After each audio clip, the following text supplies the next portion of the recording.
Hello and good evening, guys. It's definitely been a little while since my last video. In fact, I believe it's been about 15 days, which is the equivalent to a little bit north of 2 weeks.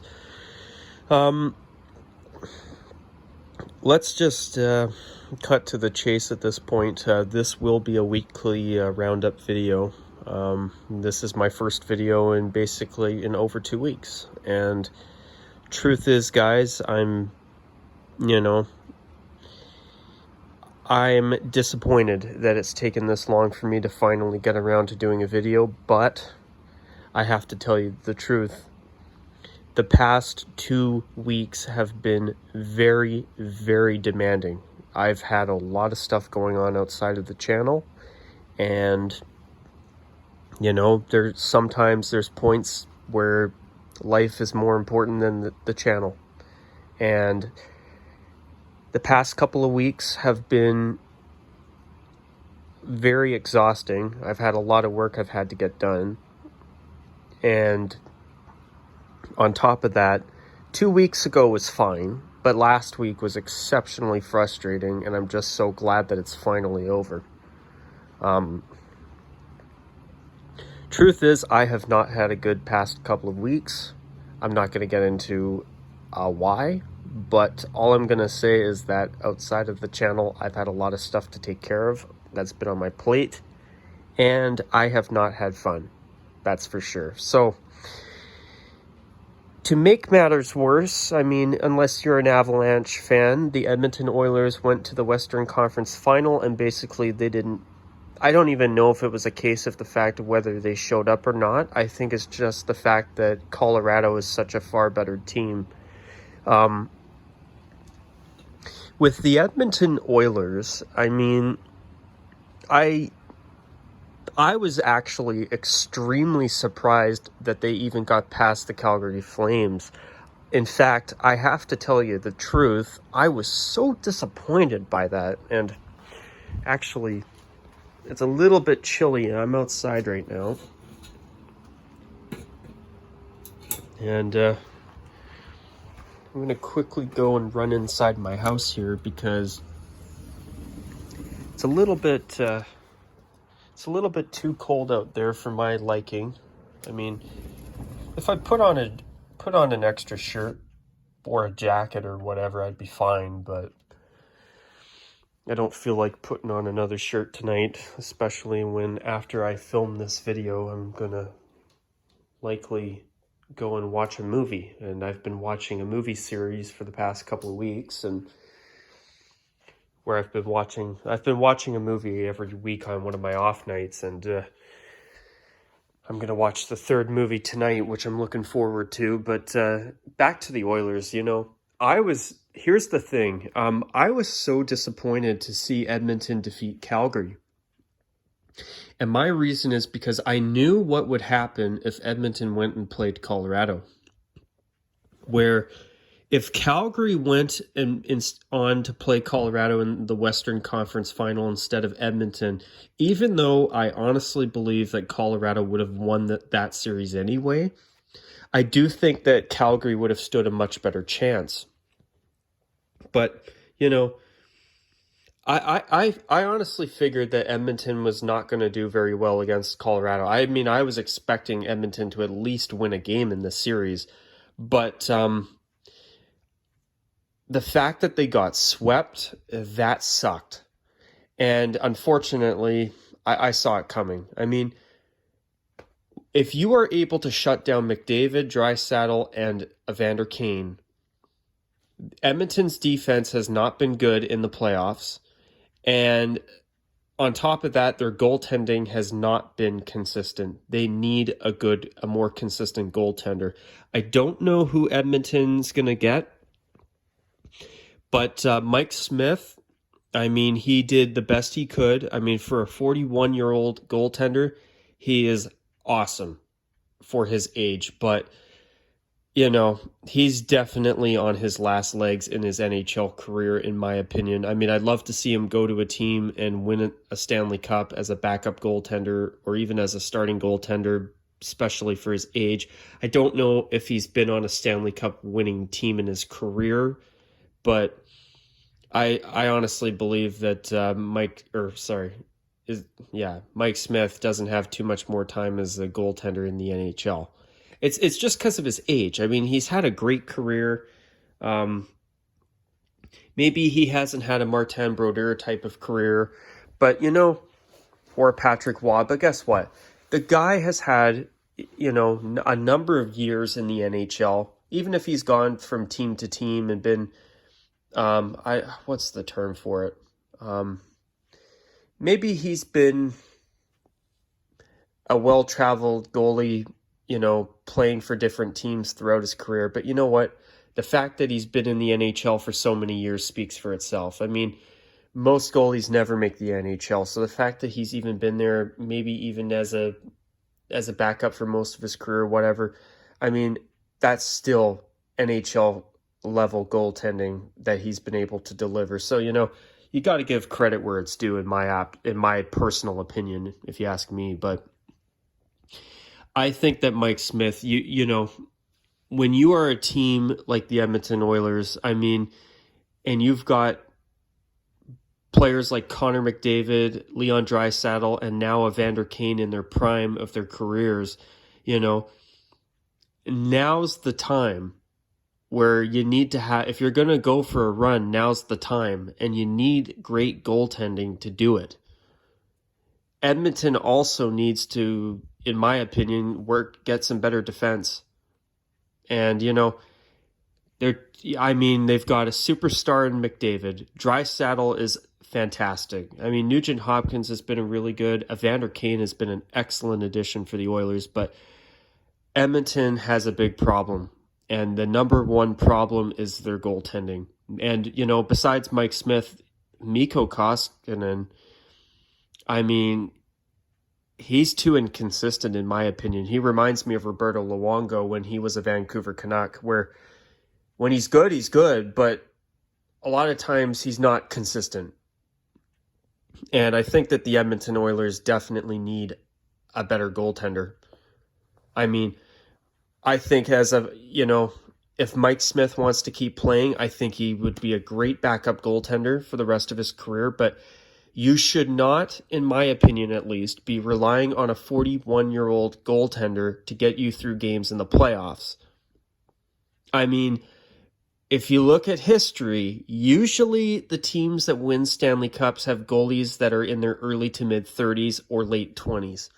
Somewhere between 25 to 35, not over 35, not younger than 25. Usually. I give credit to Mike Smith where it's due. When he was good in the playoffs, he was good. But too inconsistent. I mean, Edmonton's goaltending's too inconsistent. Mikko Koskinen, in my opinion, is not reliable, at least at this point in his career. And Edmonton's defense was just too easy to get through. I mean, look at how many goals they gave up in games against Calgary and Colorado. It was just, Edmonton has some work to do. But I have to say this, though. The fact that the Edmonton Oilers finally got past the first round for the first time in forever. This was also the very first time that Connor McDavid has been able to get the Oilers to play with the Oilers and help get them to the Western Conference Final. That is something that if you are an Oilers fan, you should definitely be proud of the team, even though they got their asses handed to them in the Western Conference Final. Because even though there's obviously a lot of room for improvement, obviously, here's the thing. I mean, this is a huge improvement over the Edmonton Oilers team I've been seeing since the 2017-18 season, or actually, let's go a season back to the 2016-17 playoffs, where that was the last time that the Edmonton Oilers actually had some kind of playoff run. So, I've seen them make the playoffs and get beat in the first round. I mean, I remember that qualifying round against the Blackhawks, who have been a rather mediocre team in recent years that have been trending downward. And I think that Edmonton should have had no problem against Chicago in the qualifying round back in the pandemic bubble in the 2019-20 playoffs. But you know what? After they lost that, then the 2020-21 season happened last season. And what happened? Okay. Last season. Okay, yeah. Edmonton played. Let's see. So they played, okay, in the Western Conference in the playoffs. Or, sorry. Last season, there was that special Canadian division because of the pandemic. Here, just a sec. I'm going to have a sip of this.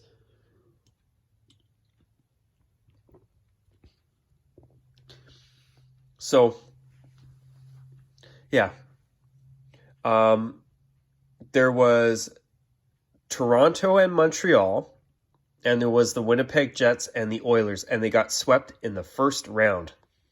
They got swept by the Jets.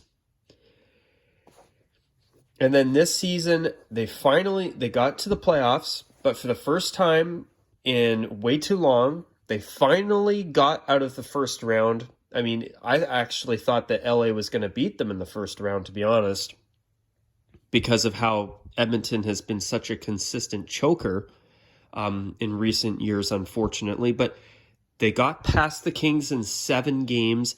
Then they played Calgary. And, I'm in disbelief at how bad the Calgary Flames just completely just fell apart in the second round against Edmonton. I still believe that Calgary should have had no problem defeating Edmonton. In fact, I wanted Calgary to defeat Edmonton, not the other way around, because in my opinion, Calgary is a better built team top to bottom. Maybe they don't have the superstar caliber Connor McDavid or a superstar equivalent, but they have a better team the rest of the way. Better defense, better goaltending, and a more well-rounded team. But that did not happen. Calgary played Edmonton and they just fell apart. They went to absolute dog crap. And they just, that was one of the worst collapses I've seen from a team that I thought was much, much better than the team that I saw. I mean, that was just a disaster. And then, the New York Rangers and the Carolina Hurricanes, I want to talk about that. I was completely impressed by the Rangers. I can't believe how quickly that team has gone from being mediocre to being a team that, hey, they went all the way to the Eastern Conference Final this year. And, the fact that Tampa Bay beat them, I mean, the Rangers actually got to Game 6 of the Eastern Conference Final. I mean, that's incredible for that team. I mean, I think that Alexis Lafreniere has had a good part in that too. He was a good draft pick, in my opinion. I mean, Mika Zibanejad and Chris Kreider were really good for the Rangers this year. Igor Shesterkin, I mean, after the awful situation that happened with Henrik Lundqvist where he had to retire, the fact that Igor Shesterkin has been as good as he has been this year, I think that Rangers team, if they keep their core guys there, they might just be a potential down the road Stanley Cup contender. That's pretty impressive if you ask me.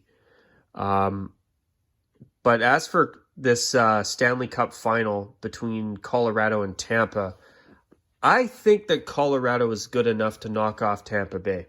I think Colorado wins the cup. If they don't, on the flip side, if Tampa Bay wins again, I'll be able to actually say that, hey, I've witnessed a dynasty in my lifetime. That would be really cool. But if Colorado wins, though, they deserve it. They absolutely deserve it. They've been a great team all season long. You have to give credit where it's due. I think that Colorado has really, in recent years, they've quietly gotten better and better. Nazem Kadri has been sensational for the Avalanche. Him and who else am I thinking of? Andre Burakovsky. I know Gabriel Landeskog's been pretty good. Obviously, there's Nathan McKinnon.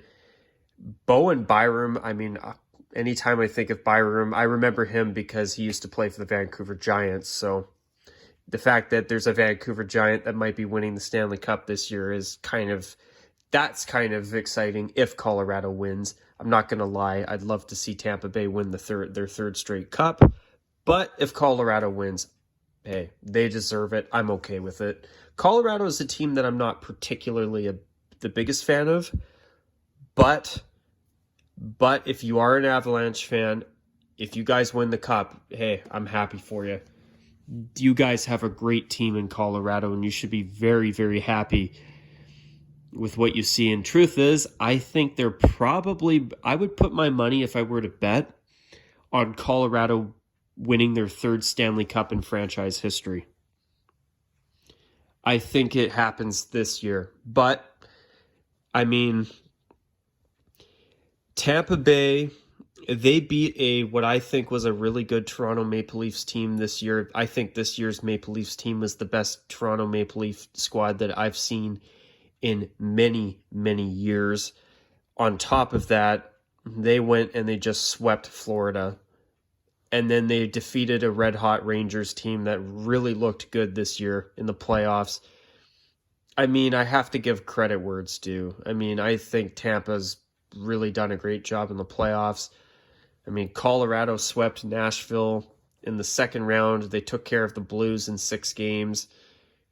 And I got to admit, I was really hoping the Blues would knock them off so that the Oilers would have a better chance at hopefully going to the Stanley Cup final. But, you know, the Blues, they didn't make it happen, so it's what it is. And then Colorado played Edmonton, and that was their second sweep in the playoffs this time around. So it should be a very, very good Stanley Cup final. But also, I'll throw this little bone at you guys. This will likely be the last time we ever see a Stanley Cup final without some type of corporate advertisement on jerseys. Yeah, that hurts. Truth is, I have not been able to accept that news since it came out. I still have not been able to accept that there's ads on helmets. I'm not going to lie. It's just a terrible thing. It really is. So sad that a league like the NHL is getting so goddamned greedy. Just, it's pathetic. It's pathetic. It really is.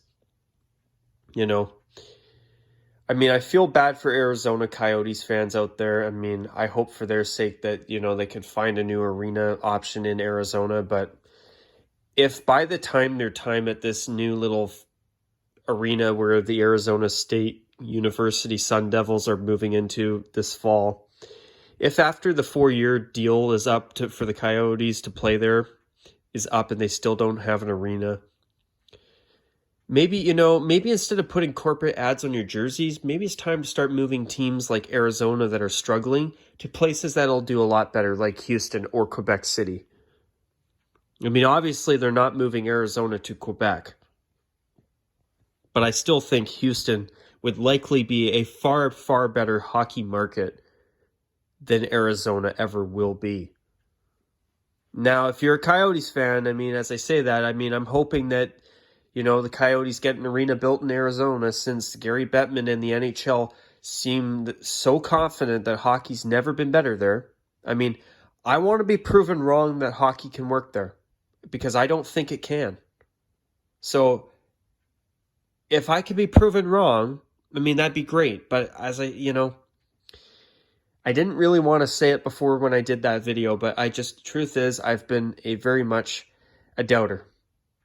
I've been very skeptical of the idea of hockey in Arizona with how that team has struggled for so long. But I'll give Coyotes fans a bit of credit. They do have a point when they're saying that their arena in Glendale was built in a terrible place out in the suburbs. They should have had a new arena built in downtown Phoenix at the time. Or even better yet, if it wasn't built in downtown Phoenix or in Scottsdale, it should have been built in Tempe back in the early 2000s. And we likely would have never heard any issues with the Coyotes with relocation unless they had attendance woes, which could have been possible. But, you know, if instead of moving to Glendale, if the Coyotes actually got an arena built in either downtown Phoenix, Scottsdale, or Tempe, I do believe that there's a possibility. Now, I say possibility because the team has had their attendance woes over the years. Maybe they would have had them even somewhere in downtown Phoenix or whatever. But I do think that their relocation, the annual relocation discussions would not have been at the magnitude that they've been since the team has been in Glendale, Arizona, which, you know, hopefully, sorry guys, I'm just moving some stuff here so I can sit down. You know, I'm hoping that if the Coyotes do stay in Arizona, that they can prove doubters like me wrong and actually have a good crowd turnout for games night in and night out. But, you know, it's a case for me where I have to see it to believe it, because I'm not going to lie, you guys, I'm still a doubter that hockey can work in the desert. But, hey, time will tell. You never know. At least they're going to be playing in a better arena environment because there's less seats in the arena that they're moving to. So hopefully that arena will be full for the Coyotes night in and night out for the next 4 seasons or so. But after that, if they still haven't got a new arena deal finalized, I mean, Jesus Christ, move the team already. Enough's enough. Or fold them and allow some Western market that has $1 billion to drop or whatever in expansion fees if there's an ownership group that wants to do so, and expand to 32 teams and contract the Coyotes, then expand to 32 teams, or re-expand to 32 teams if you want. I don't know. But yeah, what else was I going to say? Speaking of Carolina as well, I'm honestly hoping that this is the last time that goddamn team wears their black alternate jerseys in the playoffs. I'm going to be honest, I don't like their black third jersey. I think it sucks. The red heathered striping is a cool idea. The new Hurricane flag on a hockey stick logo is all right. But in my opinion, the logo's oversized. I don't like the heathered red striping, or at least the lack of storm square striping. And the other thing, the gray shoulder yoke, the dark gray shoulder yoke on the black jersey, usually when I watch them on the ice, it looks like they're wearing a jersey with a phantom shoulder yoke. I mean, even on a 4K television, I can put on a game with the Hurricanes wearing their alternates, and it still looks, it reminds me of the problem that the Anaheim Ducks home jersey has, where where in Carolina's case, actually they have a shoulder yoke, but the dark gray bleeds into the black. And you know, their home jersey's not perfect, but at least they would look like the Hurricanes in the playoffs again. Now, if they were wearing black with their old Reebok third jersey, I would be all over it. I would love it. But Carolina has a new black jersey, and they've had it since the 2018-19 season. And basically, in the past decade, the Hurricanes' uniforms just continue to get worse and worse. Their away jersey now says Canes, and by the sounds of things, I've been hearing rumblings for the past season or two that they might even tweak their home jersey at some point. What's that one going to say? Carolina on the front? Maybe it'll be a horizontal word mark instead of a diagonal one. And it'll have the player's number inside of a storm square or something. Yeehaw. Maybe they could have that Adidas heathered gray striping from the Team North America 2016 World Cup jerseys. I don't know. It's just what... Sorry for being a bit of a cynic, but Carolina's decision-making with their uniforms in the past 10 years has been completely baffling. You know, if my viewer, Windy City Hockey, is watching this, even though I disagree with you on the phantom shoulder yoke piping that Carolina's jerseys had after the switch over to Reebok's Edge uniforms in the 07-08 season, listen, those uniforms are 100 times better than both the home and away uniforms that they're wearing now, and way better than anything they've worn since. Now, I don't know why they don't just go back to their Stanley Cup winning uniforms. I mean,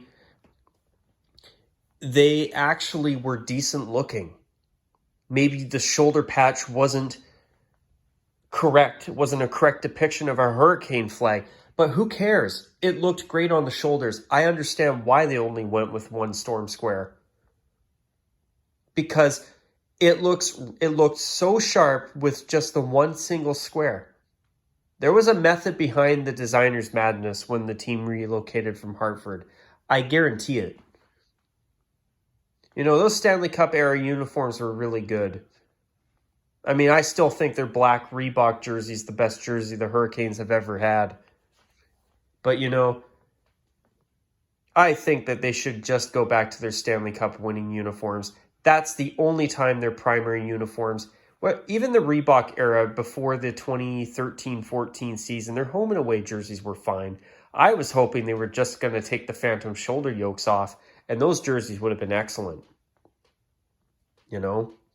But they made a mistake playing Original Six dress up. Even though the away jersey they had before, their last away jersey design, I've never disliked it, but I can't say that it's better than the original.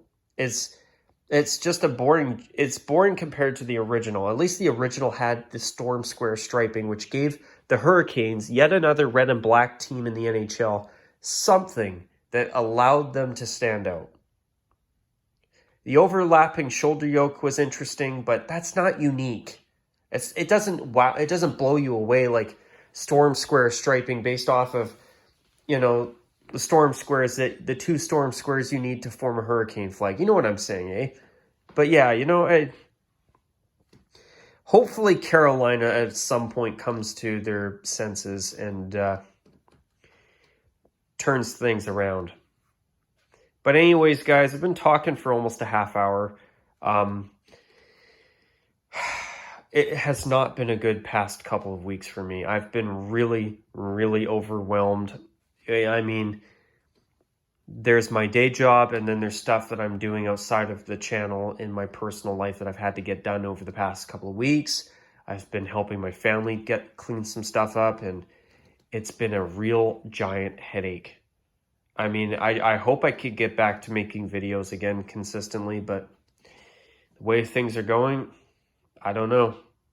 I'll do my best, guys. I'll tell you that, but I don't want to promise anything because I don't know if I can really deliver right now, which sucks, but doing the best I can. I really am, but time will tell.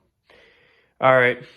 I don't know if any of you have bothered to listen to this all the way. If you have, great. If not, hey, I get it. But what was I going to say? I still do need to do a Facebook monthly update video. You know, I'm actually getting to a point where I've noticed in back-to-back months where nobody's liking the videos to send me a message that, hey, you know, we're still watching. So I'm thinking that maybe by August might actually, or September, could be the end of the Facebook page. I might even end it sooner the way things are going. But yeah, I've got so much to do and so little time to do it. That just seems to be the case for me nowadays. So it's what it is. I take it in stride. Things could be so much worse for me. So you know what? Even though there's been a lot of things I've had to do outside of the channel in my personal life, you know what? Even though it's been a lot and a little bit overwhelming at times and it's been frustrating, at least I know this. It could be so much worse. So I'm grateful for that. But anyways, guys, have yourselves a good week. Nick, I just want to let you know, it's Sunday night. It's just after midnight, or actually it's about 12 o'clock. It's about a little bit after midnight as I'm filming this now. It's Sunday night, technically early Monday morning now because it's past midnight, but I want to let you know the next concept I'm featuring for the concept showcase on Discord is your concept. I just haven't had a chance to sit down and get it prepared to post up and upload there. So after I film this and wrap this up, I'll start uploading this to YouTube, and then I'll try and get that uploaded before I go to bed here tonight. So anyways, guys, with that, take care. That's a wrap. Oh, Jesus Christ, it's been over a half hour. Okay, I better wrap this up. So take care. Bye for now.